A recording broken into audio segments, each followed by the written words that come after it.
The port city of Baltimore, Maryland, also known by its nickname Charm City, is one of the cities where U.S. federal immigration authorities are trying out new ways in dealing with a large caseload of deportation orders.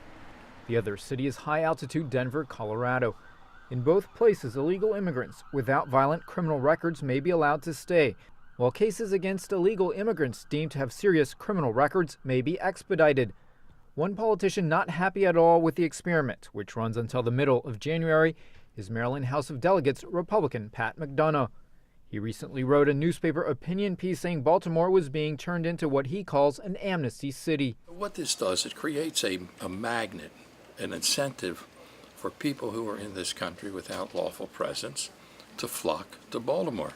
And there are consequences to that. McDonough says consequences include added costs to provide bilingual services, added pressures on emergency rooms to deal with uninsured illegal immigrants, higher unemployment among legal residents, and threats to public safety. The U.S. Immigration and Customs Enforcement Agency said it was not conducting interviews on the immigration case review. In an email statement, it said the U.S. government is trying to focus immigration enforcement resources on those convicted of crimes, recent border crossers, and what it called egregious immigration law violators. Pro-immigrant activists have complained too many nonviolent illegal immigrants are being deported in a rush by the agency to boost statistics and receive more funding. Mary Giovanoli, Washington-based Immigration Policy Center director, calls the current two-city review a small step in the right direction. Truly moving on is really messy, and like any major social issue, you don't resolve it right away. In that sense, it's not unlike the civil rights movement or the voting rights movement or any number of other issues that took years and years to really resolve and get right, because you're both changing the laws and you're changing hearts and minds. The review comes at a time when lawmakers in more and more U.S. states are passing tough anti-immigration laws.